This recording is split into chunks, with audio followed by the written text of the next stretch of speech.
welcome to Pam and Pete on Sundays. It is the last day of Black History Month. Sunday. Woo! Oh, sorry. Pete is with me, and we're going to talk about the week that was. And I'm going to toss the ball out to Pete first. What made you happy this week? Oh, we're getting right to it. I'm just so glad. I'm so glad Black History Month is over and Women's History Month has started. I feel like I'm doubly blessed. And quite frankly, I mean, if you really dig down, every month is Pam month, I think. Well, I like the way you look at it, but I feel like we're really losing our stranglehold on America. And I'm just wondering, where's White Men's History Month? When do we get that? I feel very aggrieved. Well, considering that everything in our history books is about white man history, there's really no month that's not white male history month. If you say so. I do. I do. There's no... Because we know about, I mean, it's so funny when you talk about that, Pete, because it's true. The history is written by, I mean, Bannon said this, right? History is written by the victor and not the vanquished. And so our history books are written, and what happened is from a strictly white male perspective, because that's the people that ended up having the privilege to write the history. But our younger generations are interested in different perspectives. And one of the perspectives that I'm particularly fascinated with at this time is the perspective of Native American and First Nation people. And I actually saw a really cool documentary just a little while ago, and of course I'm going to have to go find it now. But it was a documentary of a Native woman who was interviewing her aunt. And her aunt was in Canada and was in one of these Catholic schools that were set up for the children of Native people, and they were literally taken away from their parents and put into these like incredibly draconian, awful places. And the aunt had survived this. She was the only one of her 4 siblings who did. And the others either committed suicide or being sexually abused and blah, blah, blah. But this woman, obviously, incredibly strong personality. And I mean, just in terms of character strength to be able to survive that and still be somewhat functional adult. And the filmmaker who was sort of narrating it in the movie as well as she was making it was so beautifully done. And so now I'm going to have to go look for it. But it's that, and we don't even know the name. You just described the whole thing. You're the worst. That's the worst when someone goes in detail. I'm going to look it up. All right, look it up before we're done. All right, you should have her on your show because she's really. I'd like to, but you have no idea who it is. Not at the moment. Here it is. What made me happy? Was that our first question? Yes, that is the question. First question. What made me happy? 3 things. My daughter learned how to take a left turn. My dog protested walking with anybody but me, which made me feel really good about myself. I said, say 4 things. Yeah, that's all I got. That's all I got. The House approved the $1.9 trillion rescue bill, which I think is great, even though it didn't get the $15 minimum wage in. I'm very pragmatic these days. And finally, I'm pretty excited about the 3rd vaccine. It seems like we are way ahead with getting folks vaccinated. And I truly believe in this weird combination of Donald Trump not being able to talk, and we'll maybe get into him at CPAC, but nobody really can hear him. And I still believe he's losing a tremendous amount of influence because he can't tweet. And number 2, the vaccines being rolled out, meaning he has less of a stranglehold on America and on the conversation and on politics, and the vaccine's going to improve everything, including the economy. And I think things are looking up, far from being great or even good, but things are looking up. And I think that's a direction we haven't seen in a long time. So I'm excited about those 4 things. Pam, what made you happy this week? You took one of mine. That my dog likes to walk with me only? You had that too? No. I have a point to make about the Johnson & Johnson vaccine, which makes me particularly happy. 1 dose. Yeah, that's a big deal. That makes me happy. Yep. Because I'm not a big fan of needles. You know, I'll do it if I have to, but I'm not a fan. And so... also, I like that they put this one right in the butt. I like that. I don't think it is in the butt. Oh, Then I don't think so. I'm not getting that one then. Okay, moving on. I'm just glad. And apparently this one is approved for people over 18. So we're going to have a much bigger audience that can get this one, because right now in Florida, at least, you can't get the vaccine if you're under 65 unless you have a comorbidity or you're a frontline worker, right? Or you're friends with the governor. Or or you made a big contribution to Ron DeSantis' It's re-election campaign. the height of corruption, by the way, is paying campaign contributions in exchange for life-saving vaccines ahead of everybody else. Anyway, and you know what? But Ron DeSantis is still front runner for 2024, according to what I've seen, because people are not being told what a total dick he is. Yeah, well, you'll see. It's a long way away, subject to change. I think Scott Baio still has a good shot at it. You know, I will confess that I thought he was cute back in the day. Oh, who didn't? That's the one real serious regret that I have about my teenage years, is I used to think Scott Baio was cute. He was just kind of he just had this kind of like disarming charm. Well, I interviewed him for my show, and he actually told me he doesn't like you. I'm not surprised. Yeah, so I mean, you should let that one go. Can you imagine if you actually? I know a while ago. I'm just saying. I look back on my young self and I ask myself, "What the hell was I thinking?" Well, you didn't know. He's not even got a good body. I'm like, remember? See that, and that's something that's very different between my teenage years and my adult years. In my teenage years, I was attracted to guys that were not all that physical. In my adult years, you gotta have bod. That'd be funny. You gotta be ripped. That'd be funny if all of your like childhood crushes were now right-wing conservative celebrities. You're like, I loved Scott Baio, I loved John Voight and Jimmy Woods. Those are like my 3 top crush. Wait, what? What? But you know who did it? Who did kind of? Michael Seaver. Was really cute. You know who I thought was really cute? Dean Cain. Oh yeah, yeah, of course. Superman. Kirk Cameron. I had. No, I'm not saying I had a crush on him, but I just thought he was a cute Superman. Yeah. Well, what's wrong with me? He's no Henry Cavill, I'll tell you that. I mean, it's most of the guys I've dated are black, so I'm like, well, how did I pick the 2 white dudes? I'm like, but again. All right, quickly. We're way off. But you have no time to answer. You can't think about it. You have to answer. Hottest white celebrity. Go. 3, 2, 1. David Gandy. Who?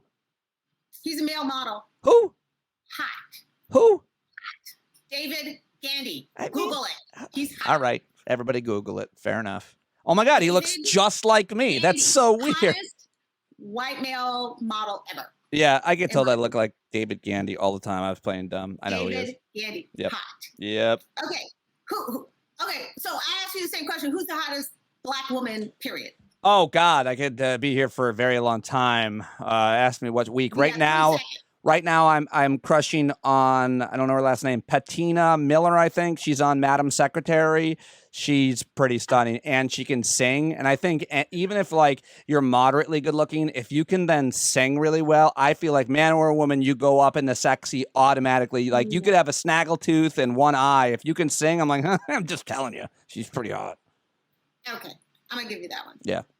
All right. So that is what made you happy. What pissed you off? I'm ready with this one. Woo! Am I ready with this one? So many things really fired me up this week, but what pissed me off the most, I've always torn between the personal and the kind of national and the political. But I think what pissed me off the most was all things CPAC. That was this past weekend, and pretty much everything that happened. I mean, I used to go to CPAC. I've been to CPAC 3 times broadcasting from there. Yeah. And it got less and less serious every year, and more insidious and racist and all that.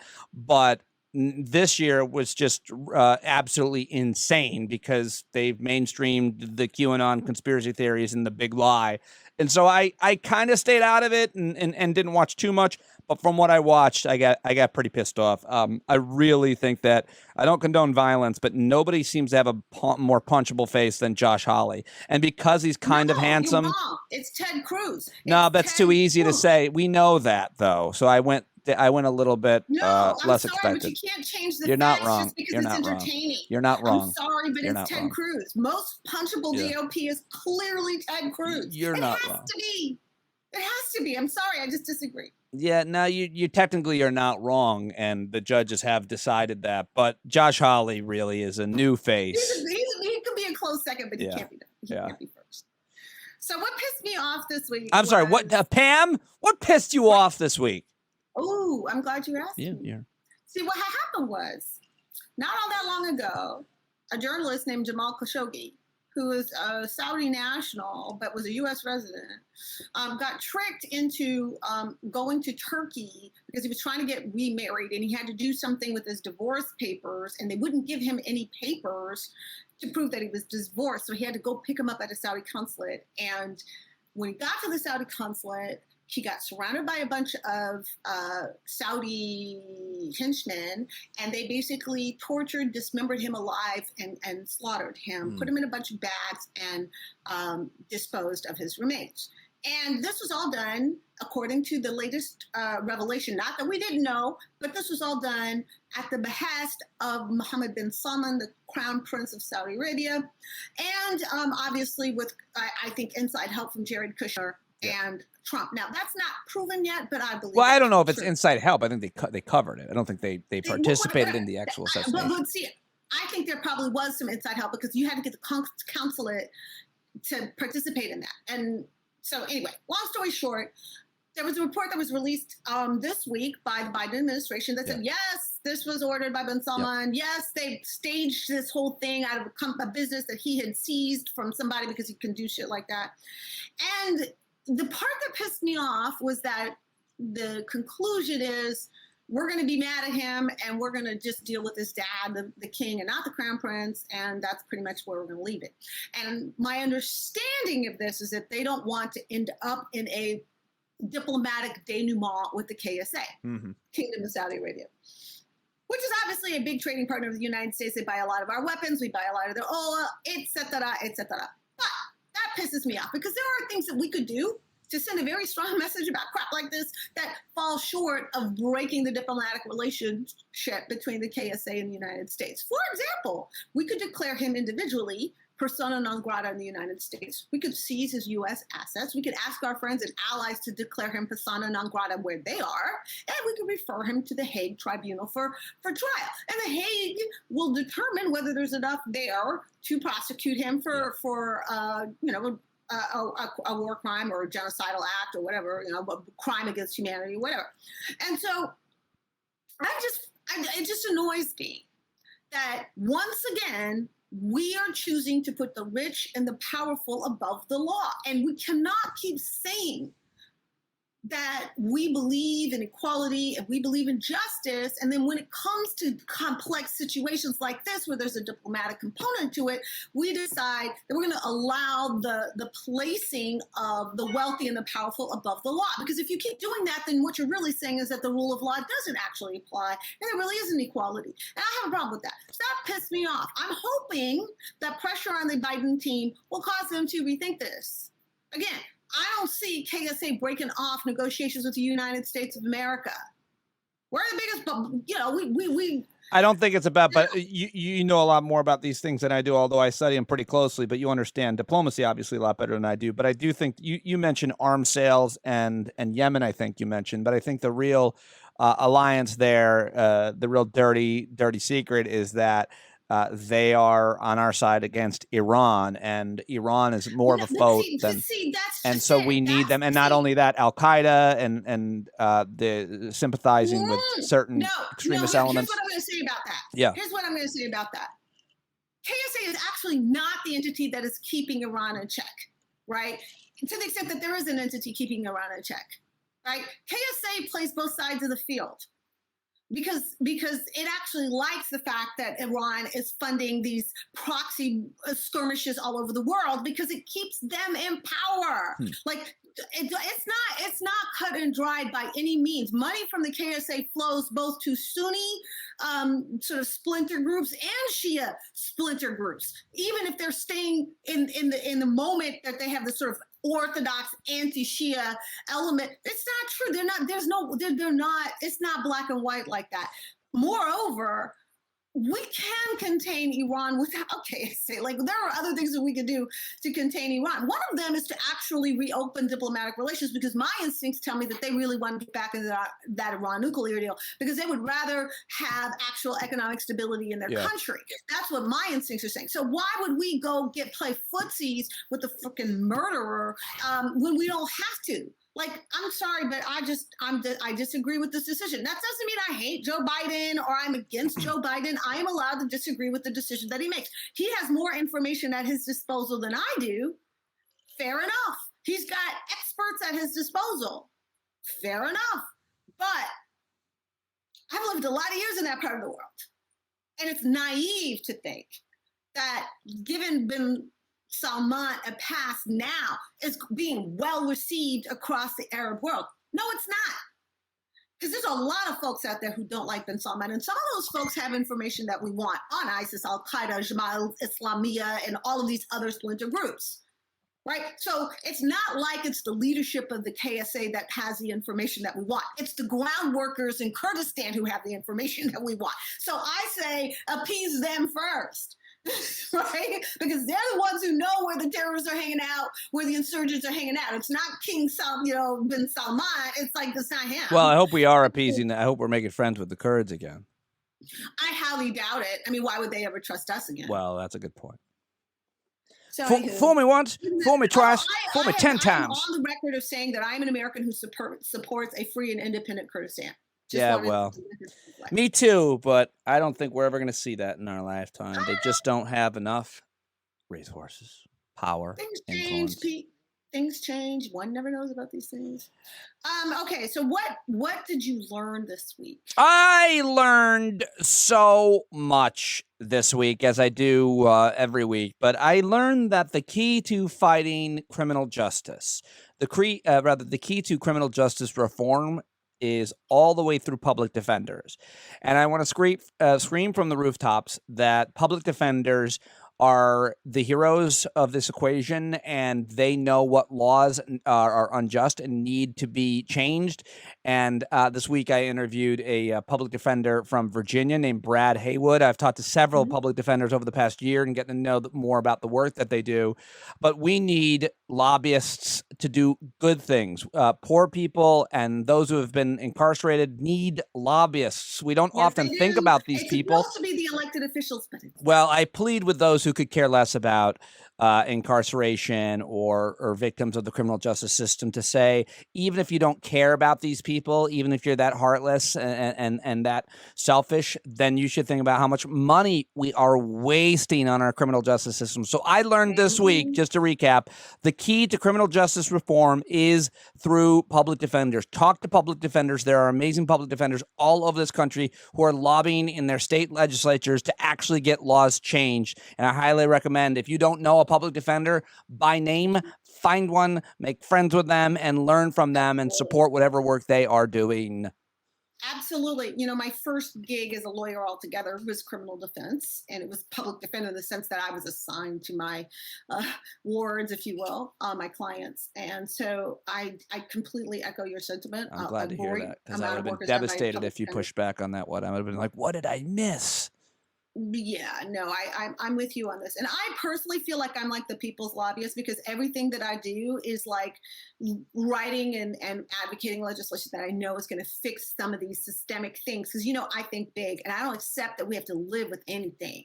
We like what I've learned through sort of a longitudinal look at history is anything can be made acceptable and anything can be made unacceptable. So don't ever tell me that something cannot change. Because like I look at what things that were considered rock solid, unshakable 100 or 200 years ago. And like, so yeah, no, anything can be changed, anything can be done, anything can be undone. That is my opinion, except for like maybe climate change.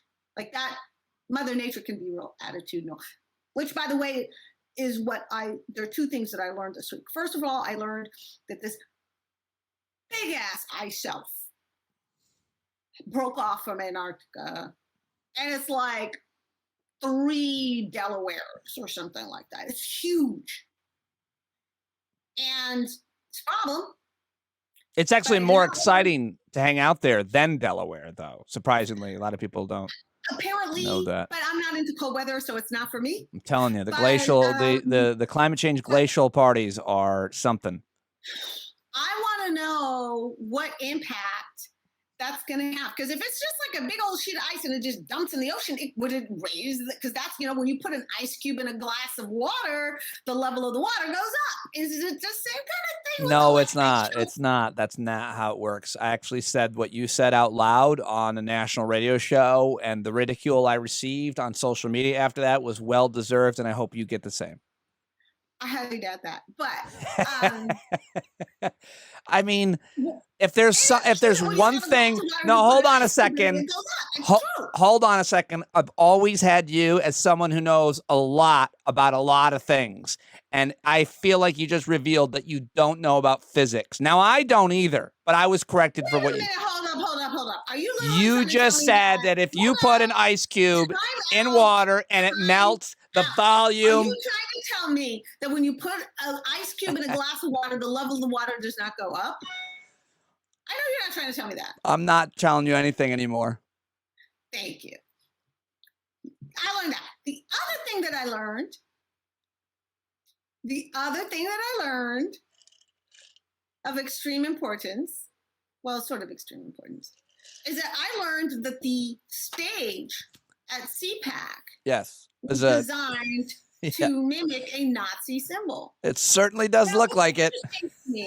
Yeah. Yeah. So this is a Nazi symbol that I'm not familiar with, which is interesting because I thought I knew a lot of the, various symbol, but every few weeks, there seems to be something that comes out from the right that is in celebration or homage of some other component of the Third Reich. And I'm like, what? And of course, this was all over the internet. There was a whole group that was sending emails back and forth about, trying to get the hotel to say something or do something. But none of this was accidental, right? It's the exact symbol. It's not like kind of close. It's like literally the exact design. And I was like, why? I mean, it just kind of. First of all, I was just like, how did I not know about this? Yeah. Although, like I said, if you look at the history of the Nazis, like they were really, really big into symbols and icons and patches. And so, I suppose it should not be surprising that there are plenty that I don't know of yet. Oh, you should see the collector's room I have at my house. I seem to know them all, right? Yeah, I mean, I said you should see the collector's room I have at my house. Wait, is this mic on? Anyway, I mean, who collects Nazi stuff? There are people who collect it. There's quite a trade in it. But then they separate themselves. I'm like, I don't support this stuff. Well, you have a whole room for it. There's other things you could collect. Pandas. Stuff. Anything. Oh, come to my other room. It's filled with burning crosses. Wait a second. I sense a theme. Yeah. Well, so I don't know who was responsible for that. But I take exception on behalf of my Jewish brothers and sisters. I take extreme exception to those, and I think we need to stop being cute about it. I think we need to call it out for what it is. Yep. They didn't do any of that on accident. It was all on purpose. And once they show you who they are, believe them. Well, the best thing about the old CPAC, this CPAC convention was in Orlando, down near you, but the old CPAC was in Virginia, and it was at an old hotel called the Gaylord.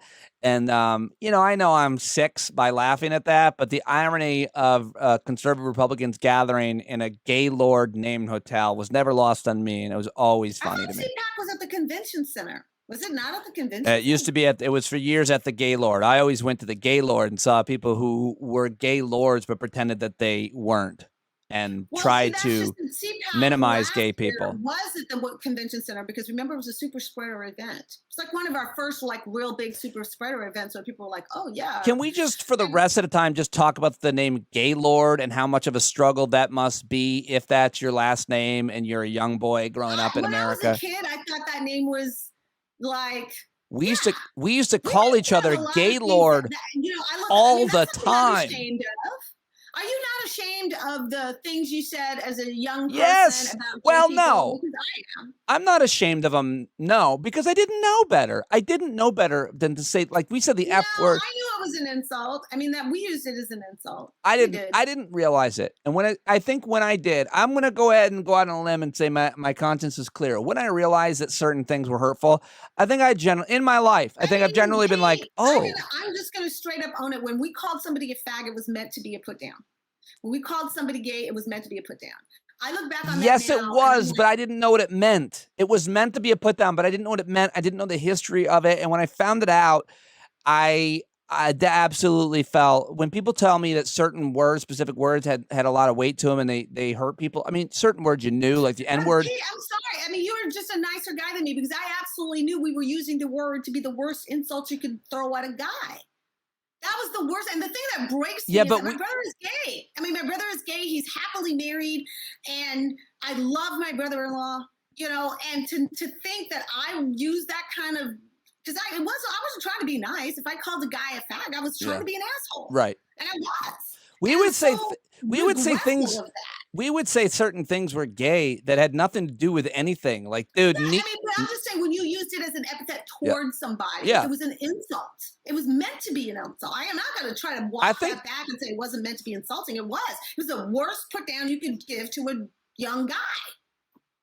And I used it that way. I'm not going to pretend like I didn't because I did. I'm just glad that I've seen the damn light, and I'm damned ashamed that I did that. I think I was pretty naive growing up. I think I knew certain things were pejorative, but I didn't know the weight. Like, we didn't know any gay people that were out in the 90s, 80s and 90s growing up. And then I found out my uncle was gay.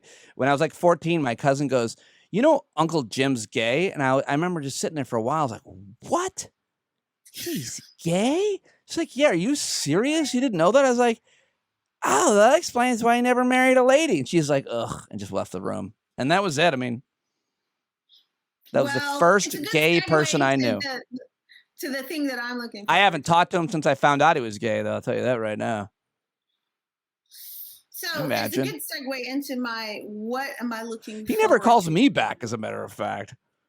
It's bullshit. Yeah, it's like 80 now. No, he's the best. You know, the Equality Act passed last week. Yes, and I think it's such an important moment that got so covered up, and even a couple of Republicans voted for it, including the Republican that represents my parents, my hometown of Syracuse, speaking of my childhood, John Katko. But so, yeah, I mean, really important, and it's pretty crazy that in 2021 anybody would be against it, but the vast majority of Republicans were. And of course, it's because their argument is that they want to protect their religious freedom. And I'll just let you take it from that. Pam, what is freedom to discriminate against others? When Christians say that's not a component that I find interesting. You know what I find interesting? What? Is that now it goes to the Senate. Yeah. And, you know, we have a problem with Senator Kyrsten Sinema. On this? Not on this. Right? The thing is that Kyrsten is the first openly bisexual member of the Senate. So I'm kind of interested if she's going to allow this legislation to die on the vine because she's not willing to move on the filibuster. Oh, she's got I see what you're saying. Maybe. Yeah. Huh. That's a good point. That can't be done through budget reconciliation. If they don't move the filibuster, it's just not going to happen. That's interesting. I'm kind of interested to see. Yeah. And not only that, but we also have gun legislation coming up. We have voter legislation. Yeah. I'm really interested to see because it could be that they really have been absolutely converted to the belief that Republicans are right and Democrats are wrong, and they just only hang on to the Democratic title because they have seniority on that side of the fence. And it could be that they've been bought and paid for. It could be that there's compromise on them. There could be a variety of reasons. But we're going to know over the next month or two just how hard parked they are on not getting rid of the filibuster, because nothing is going to get done for the next 2 years if they're hard parked on it. And I don't know how. I mean, it could be that they just admit that they're Republicans and they're going to convert to the Republican side. That could be happen. It could be really bad because then we lose control of the gavels. I just don't know. I mean, Dianne Feinstein is the one that blows my mind, right? Like Dianne used to be viewed as a champion of women and LGBT people and all these wonderful things. And something has happened to her that has deeply corrupted her. Well, she's had a severe also degradation apparently of her mental acuity. I mean, people joke about Donald Trump and Joe Biden, but she clearly is not always positive what room she's in, according to everybody who knows her. And she's running for re-election, which is absolutely pathetic. From dementia. By the way, I'm ageist. I mean, I don't know if I've ever told you that, but I'm absolutely ageist. I'm not. I am. I think that you don't get to do certain things in jobs when you're a certain age. You don't get to do certain things in jobs. Nancy and Barbara Lee and Maxine, people who know her and love her and are close to her, ought to do an intervention and say, Diane, for your legacy, retire and let Garcetti appoint someone. Yeah. For your legacy. Protect your legacy. You mean Newsom? She's this close to being put on the garbage heap of history. Yeah. You just you can't let them break Equality Act, break voting protection, break gun reform, break equal ERA. You can't let them do that and still claim like you are some great trailblazing champion of women. I'm sorry, you can't do that. Right. So she's, they're gonna have to decide what really is, what their true north is. And I'm just looking forward to seeing how that all shakes out. I mean, obviously, I'm more than a little bit disappointed, to say the least, because they were able to hide their perniciousness behind the obstruction of Republicans. But now that the obstruction of Republicans is no longer the issue, right, their perniciousness is front and center. And I swear to God, I've said it before and I mean it. If by 2024 or 2023, there isn't some strong Arizona Democrat to stand up and primary Kyrsten Sinema, I will. Because here's the thing, I got family in Arizona. All of my father's family moved from Kansas City to Arizona. So, all of my little cousins and second cousins and all the babies, they're all out in Arizona. So I have all kinds of reasons. I have no more people who live in Arizona than I know. I have way more family in Arizona than I have in Florida because I have zero family in Florida. Do you worry about having to live in Arizona? Is it somehow worse than Florida? Actually, it's a good point. I mean, they at least voted for Mark Kelly. We voted for Marco Rubio. Yeah, no, Arizona wins. You're right. Yeah, I don't know what I was thinking, actually. I got family. Yeah. And I got nothing to lose. I will primary her in a heartbeat. Because not because I think I'll win. Just to make her life a misery, because she's making mine a misery. I'm actually in an equal and similar ambition, considering moving to the ice shelf that broke off to run to make that a state to help take over the Senate. Because people are talking about Puerto Rico and D.C., but I really think we should talk about settling one of these pieces of ice and making. Well, I mean, didn't Donald Trump try to buy Greenland from Norway or something like Remember that? Remember that? It drove like 36 hours of news, and he knew it, and we bought it. And I looked on Zillow for Greenland homes. What he was doing with that Chinese bank account. What? Don't you want to know that? What are we talking about? I want to know about that Chinese bank account, that secret, undisclosed Chinese bank account that he had. I want to know a lot of things, and I can't wait to find them out. Because another thing I learned. What I can't wait to find out is what those indictments look like after we got a hold of his taxes. After all this time, the prosecutors finally have his taxes. And I just give a giant FU to every American who hid his taxes. Every person who assisted Donald Trump in hiding his taxes and keeping his taxes out of the hands of prosecutors can go straight to hell. Yes. I said it, and I mean it. It's also where his bank is. Hell Bank. It's where he goes. He has 3 accounts. If there's a hell, he's going to be there holding court like CPAC. The other thing I learned. I'm just saying, now that he's not the president, now they're going to tell us when we probably would have known that he has committed major crimes.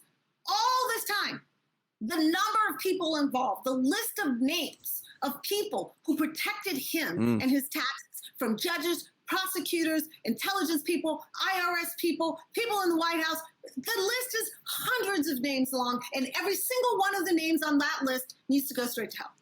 Somebody should have leaked those financial documents, his taxes, a long time. And that's what's shocking to me. Somebody needs to be, you know what I'm waiting for, Pete? I'm waiting for somebody to leak the actual information on what Russia did in 2016, because they did something. I'm excited also and happy about last week, Merrick Garland. I thought he did a great job as confirmation hearing. I like when he broke down. And he's not going to be sworn in until what, Wednesday or Thursday if he gets a vote. I was like, how long can we be more passive? And can we, oh God, don't even get me started on Louis DeJoy. Every single day it is an insult. It pisses me off. And I'm hearing Democrats say that they don't mind him staying there. And I'm like, the hell yeah, no, are he's you gone. talking about? He's gone. That made headlines because it was like 2 Democrats that were being idiots. He's gone. He's going. He's leaving. Unacceptable. Louis DeJoy. He needs to go to jail. He needs to be prosecuted. He needs to go to jail. Is that it? Nobody of color doing what he did would still be in their job. Period. Well, Shaq. No woman doing what he did would still be in her job. I think Shaq could destroy the post office and get away with it. Who? Shaq? No. You don't think Shaq could be like, listen, no. Shaq couldn't have a bad basketball season and get away with it. Shaq's like, I'm going to start carrying. I can't do a Shaq. By the way, speaking of basketball players who ought to get their shit together, not that it's not together, but I'm absolutely convinced that the right person to run for Senate in Ohio is LeBron James. Oh, I hear that a lot. People are floating that out there in hopes that, well, he would definitely win. He would definitely win, number one. But number two, and this is more important, people keep telling him to shut up and dribble. And I think the perfect answer to that is I'll dribble my way right into the U.S. Senate. How about that? Right? Because it's not like he needs to keep playing. I think, and it's not like he's going to take up a Senate seat until 2022 anyway, or 2023, right? So by then he will have had another couple NBA titles. How many more does he need? Every time someone says shut up and dribble, I think of Mitch McConnell eating soup and it just going down his chins. That's so gross. That's so gross. I don't like to think of, every time Mitch McConnell's chins. I have a really gross feeling. I think of Elaine Chao letting that man touch her, and it's just like. Do you know what's between Mitch McConnell's second and third chins? A small investment property in Kentucky. I'm just gonna leave that there. Filled with cocaine. Just like Heidi Cruz. Cocaine. Yeah. It's my impression.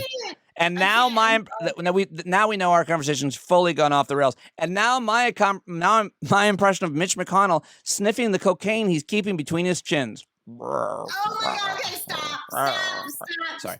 We're done. We gotta cut it loose at this point. American people. On Sunday nights. American people need to understand. Alrighty, I will sign off. American people. What's this? No, another treat. You're awful. You sound like the Grinch. Okay. American people. That would be an appropriate sound for Mitch McConnell. The American people need to understand. Adios, my friend. Thank you. Good night, guys.